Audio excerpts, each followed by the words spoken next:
Hey everyone, and welcome to the Global Virtual Challenge series brought to you by Athletica Rewards and in partnership with Global Dignity and MC2. I'm Leanne Lang coming to you from Ottawa, Canada, and we have more exciting guests and information for you as we head into week number 2.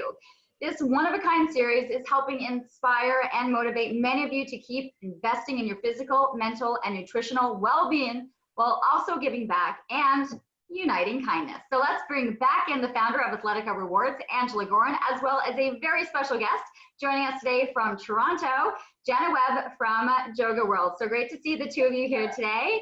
Okay, so we're into week 2. Angela, how was opening week? I mean, this is all a very new experience for all of us.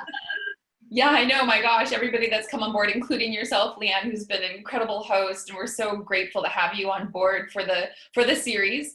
And Jana, thank you so much for being our second week and one of our influencers, as well as one of the brands, of course, that people are going to learn about today. Yeah, to be honest, Leanne, it's been overwhelming. I know those that were following the first episode last week, they got an introduction to Jana, the founder of MC2, as well as a little bit of kind of behind the scenes of why this campaign started and what we thought was so important for us to unite as 3 companies to really take that next level of offering something over and above all these virtual events and challenges that are happening to support them. So yeah, we've got lots of great participants. I think at this stage in the game, we're seeing global actions take place on the MC2 bot and the map that you got to try out and show everybody. So that was really cool for a lot of kids to be coming in live, and I think neat to see families from all over the world, like Germany, Italy, Spain, Portugal, US, Canada. And then from our angle, what we're starting to see now is people starting to come on board, as well as more events that we never even heard about, because it's kind of paying it forward. It's that message of oh, are you a race director? Here's a cool platform to share your virtual event.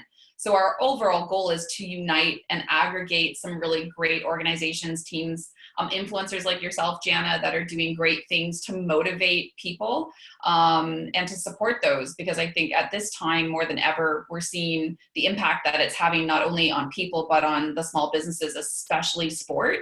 And I think together we can create a message that through kindness, we can create activity through physical, mental, and nutritional well-being. So we're excited about episode 2 today. I'm excited to hear Jana's story. I'm so grateful for both of your time to make this possible. And I'll pass it back over to you, Leanne. No, that's awesome. And we will learn towards the end of this kind of update how you can take advantage of the hashtags and what you're using and what the challenge is going to be. Because I'm going to wait on that for you to tell us how we're going to get to that challenge. But I want to be able to bring Jana in. And of course, she comes in and she's like, of course, she looks gorgeous, right? But she's like, oh my God, I'm all sweaty. And I just did another session. But the thing is that it wasn't your own session. You haven't done the workouts yourself. It's always working with the clients. And so how has COVID both affected you professionally and personally, just in how you're feeling right now? Well, first I'll say I could never be a desk person. I could never. It just it actually my body hurts from sitting, because I look at my monitor all day and just coach athletes. And I usually have one of my other yoga coaches do the demo, because athletes always need that physical body. But I literally just sit here and boss people around all day long. So it's I feel like I need to do yoga. I've been trying to go for my walks every day, because that's my thing, for my mental well-being. It's a time for me just to stop talking and check in with myself. What's funny is that I could never understand, especially because I was always on the go.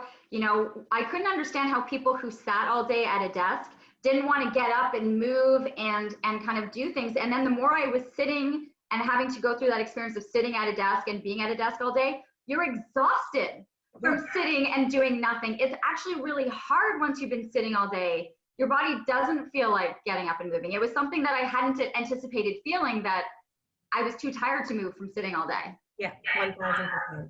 Yeah, really, really cool. Okay, so what have you been up to? You were just saying you're still working with clients, but how has it had to shift, and things that you've had to cancel or things that you've had to really pivot with COVID? What has that experience been like? Yeah. So, at first I think everybody, I had that little pity party, right? I was upset because I had a big 6 months ahead of me. This was the year for Jana Webb, meaning I was going to, launch a book. I'm going to do a speaking tour with some different brands. I was presenting at all these world known events, and then all of that got canceled, and I was feeling sorry for myself. And then, you know, one of my teams that I work with, one of my NHL teams reached out to me and was like, hey, is there any way you could train our athletes online? And I was like, ding, ding, ding, ding, ding, ding. Oh my gosh. I was like, these guys now need me more than ever. And so we figured out the technology pretty quickly, thank God for Zoom. And we were able to, you know, facilitate that. And then that led to us now training all of the teams, to then trickle down effect to like my own son who's at home and a hockey player, and just watching him digress in his mental and emotional and physical well-being. I was like, we got to do something for youth sport. And so now we've launched a campaign where we're donating thousands of hours just to keep kids involved and moving. So, you know, it's kind of, we have now more than ever this due diligence to take care of our athletes, and that's what we're doing in any way that we can, however we can. That's what we're doing. You know, you talk about working with the professional athletes, and I think for them, it's almost like their body is getting a rest and a healing, you know, injuries and recoupment, and just the healing that their bodies are probably going through. And yet on the kids side, it's like just when they're in that development stage and have the, you know, it's their mental release. It's like the ADD, ADHD, they need to have sports, they're doing all this stuff. And it's really hard to see how it's impacting them, especially kind of those athletes where they're at those stages where you want them to keep pushing and you don't want them to leave the sport. Like, how are you, like even seeing it with your son, how important was it to be able to find some way to kind of connect with the kids? Yeah, well, it's really important because this is like, as a kid, even like him as an athlete, he's at the rink 6 out of 7 days a week with his teammates, not only on the ice, but doing off ice training, and more that, you know, camaraderie between his teammates. And so we have learned through COVID, like how much we rely on, you know, social interaction and how we rely on sport, right? Just even in terms of me, like me going to the hockey game is like my social like outing, right? Like, of course I find the pub closest by to have a beer, but you know, like this is like in my group of hockey moms, like this is how, you know, I keep uplifted throughout the year. And so when that gets stripped away from you, you know, it changes our whole dynamic in our home. And, you know, I always talk about energy, and especially with kids, they have this energy that sits inside their nervous system. And if they don't get that out, right, this is where we start to see problems and, you know, mental well-being, etc. So now more than ever, they need to move, and like they have this energy that's pent up, right? When you talk about movement, your movement is a little different. So can you kind of talk about what it is to have the combination of the yoga and the breathing and the creation of the JOGA, and what that actually means and how people can visualize what it is you do? Yeah, so I always say, so the main difference between yoga and JOGA is that JOGA is designed specifically for the athlete's body and for their mind and for the competition of sport. So as an example, I always ask, do you know what tree posture is? Do you see what, you know what tree posture is, right? And so I always say when I'm talking to an athlete or a sports team, if it's football, I'll be like, have you ever seen one of your athletes stop midfield and pull out a tree posture? No, right? And so we don't have yoga postures in JOGA. We have movements that are cohesive to how athletes actually move on the field and how they train in the weight room. So all of the neural patterns that we're working with are cohesive to what they're already doing. Whereas yoga can be counter-digressive, or can be digressive to an athlete's performance because it's long static holds that don't make sense with their neurological patterning. So we stay on point with neurological patterning, and then we take in all the yoga, breathing, and relaxation. That's amazing, but we've translated it into, first of all, language that's adaptable by the athlete, and one we have understood all the science behind it. Because with athletes, they want to know the why, right? And so we've done a really good job creating the why behind that. We get all those yoga pieces that are great, but to ask an athlete to like sit in meditation and chant Om, it's not what they're going to do, right? Mm-hmm. So, although I can picture a tree pose by a wide receiver catching the ball with the leg up. I mean, I can actually see them in the midair holding a tree pose for like a split second before they make the catch and then land on their feet. So yes, you can see how the body movements would correlate well. It's just happening at lightning fast speed. Yeah, but the difference being, so let me let you understand, in tree posture, your foot is against your inner thigh, right? And in yoga, you put your elbow to do a seated chair twist, right? If a football player is running down to catch a ball, they don't stop, put their elbow on their leg and rotate to catch a ball, or they don't stop and put their foot on their inner thigh to create stability, right? So yes, the movements do make sense, but again, it's how we leverage our core strength to create that rotation to actually produce that movement rather than using torque, if that makes sense. No, I love it. It totally makes sense. What's the reaction from these athletes? If you're looking at NHL, NFL, like these players who are used to kind of being like, let's get this going, let's hit the weight room, and to take it where you're really slowing things down, especially when it comes down to the importance of the breath. Yeah, at first, like 15 years ago, when I started down this crazy journey, what was I thinking?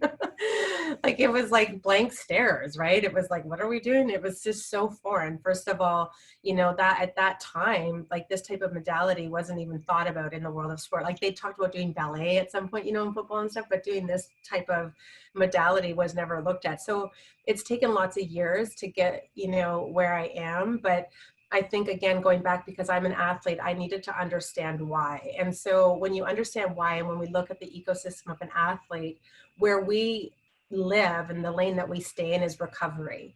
And so if we can educate the athlete on the importance of recovery and what this does to their hormones and their bodies and repairs them for better performance the next day, then that's where we stay in. And so all of our positions, our movements, our breathing, our relaxation, all really adhere to recovery, and we stay there. And then if we talk about recovery in terms of what that means for an athlete, well, it means that they're going to, have a longer career. Potentially they could stay injury free, etc. So we always make it about like understanding what their end game is. For athletes, if they're injured, they're not making money, right? So Yeah. I mean, when it comes down to it, it is their job.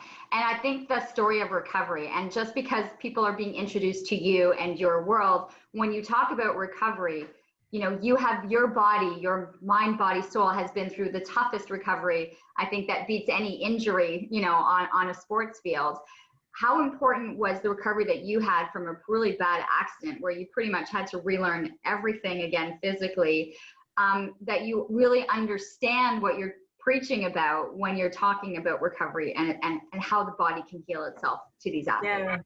Yeah, thank you. So, and prior to talking about that, I will say that whenever I used to go train a football team, I would always get them the day after a game, and they would be like, "Oh, I'd be like, what does your body feel like?" And they'd say, "Oh, it feels like we've been in a car wreck. Like it feels like that much impact in the body." And I was like, "Okay, I don't really get what that means."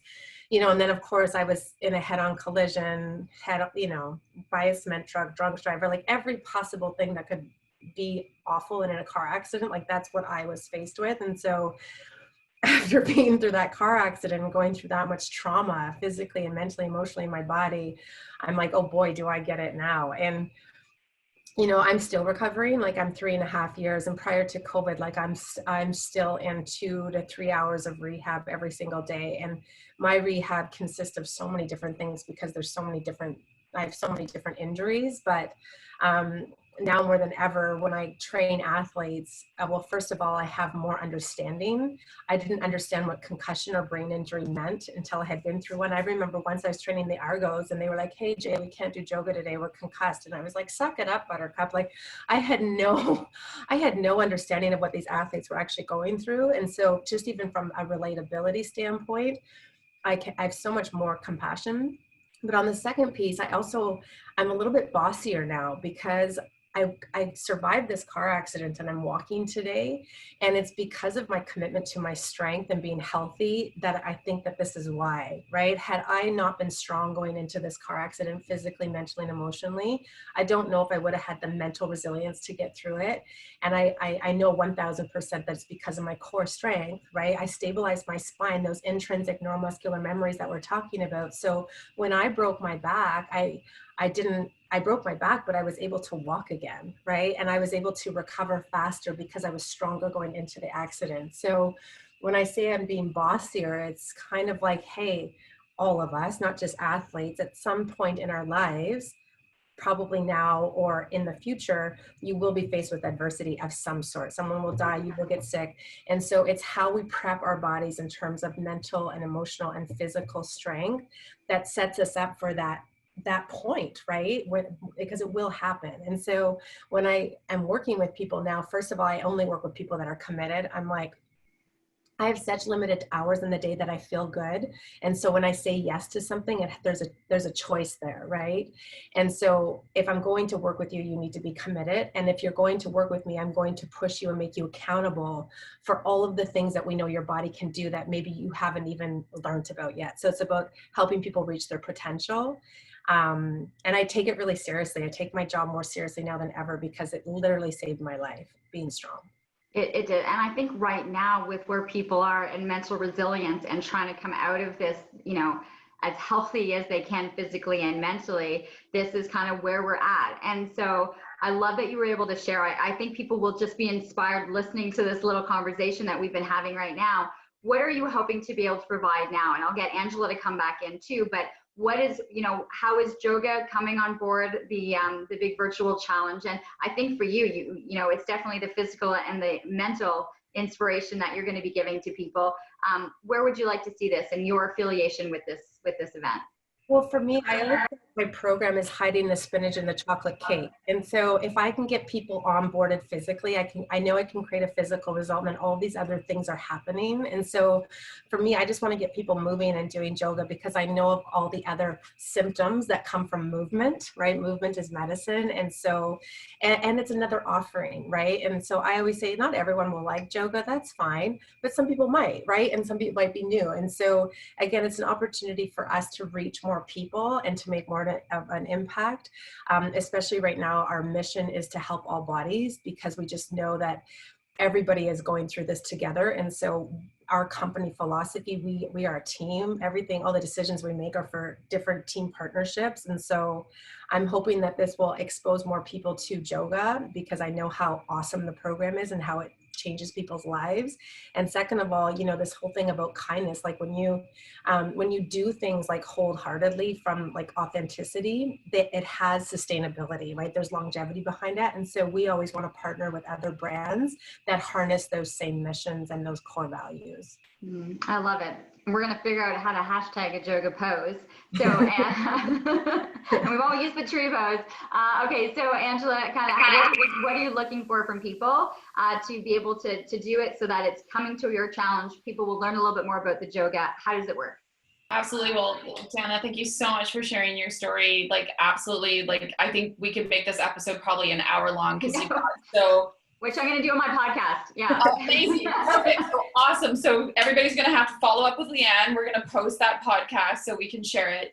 I think, obviously with the virtual challenge series, you can come on and, join in as I want to participate. If you're a race director or an event and you've learned about us, there's, get involved as an event. Also, if you're another person that is an athlete and or somebody who's a brand that is just learning about us, you can join in and be a contributor. It's all for free. I think that's the most important part. We want to make this accessible. It is about giving back, and it really is about sharing stories, which Jana, you just did an incredible job of sharing your story and what you're about and your why. And being somebody who is a professional athlete, I, commend you for what you personally have gone through and professionally. I think it's absolutely an honor to have you on this in our second week. And I know we're going to continue to follow your stories and your own virtual challenge.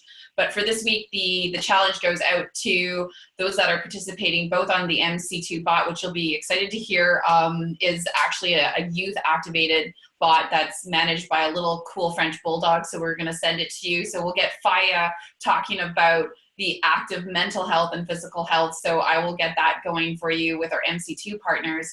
And then from ATHLETICA, our side is obviously health at home, physical, mental, and nutrition well-being. And the challenge that's going to go out starting today until next week's third episode, it's going to be strike a pose, yoga it up. We want to promote this. So it's going to be obviously the hashtag Unite Kindness, hashtag health at home, but we want to include at Yoga or at Jana Yoga and at JOGA_world. So that will all be posted on our landing page as well as on our social feed to share what you're doing, and people can reach directly, obviously, out to your organization and learn to get involved. I think what's also cool, and Jana, maybe you want to share as kind of like a finishing touch, I know you've got your own virtual challenge and virtual promotion that's going to be going on, as well as people that do go to your landing page. If they are new to yoga, you have a 7-day trial, right? So I think what's neat about ATHLETICA working with Jana and her team, Leanne, and people that are listening in, is the fact that we come from, like, my background's professional cycling and triathlon. There's quite a neat mix, Jenna, I think you're going to find from our audience, and vice versa, because we work more with that cycling, triathlon, multi-sport world, whereas I know you come from a lot of teams. So I really hope, because I know a lot of triathletes right now are going through a real hard transition with Ironmans being canceled for the first time since the 80s, Ironman World Championships in Kona. We don't even, obviously Tour de France, it is scheduled to be in late August, September, but obviously athletes, lots of cyclists are locked in small 600 square foot condos. How are they going to train for the tour, right? So I think this is a really challenging year, and a lot of athletes are trying to figure out that next step. And your movements can be done in a space, right, in a small space, and it really takes to exactly what we're about sharing. So perhaps maybe to finish off, share a little bit about what your virtual challenge is and where people can go to check out JOGA World a little bit more and sign up to try out that 7-day trial. Yeah, and before I forget, I wanted to say one of the very first programs I ever launched, like 20 years ago, was yoga for triathletes, yoga for runners, and yoga for golfers. That was like my first market. Oh, yeah, so there you go. So everything comes full circle, right?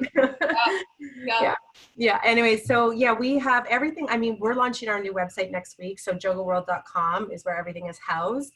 But our Instagram, joga_world, and my personal one, Yoga Jana, we have all of our upcoming campaigns on there. And my Fit Plan, which is the app where you can get a 7-day free trial to try yoga out on your own. That's also on my link tree. So everything's in my Instagram link tree. Perfect. Yeah. That's awesome.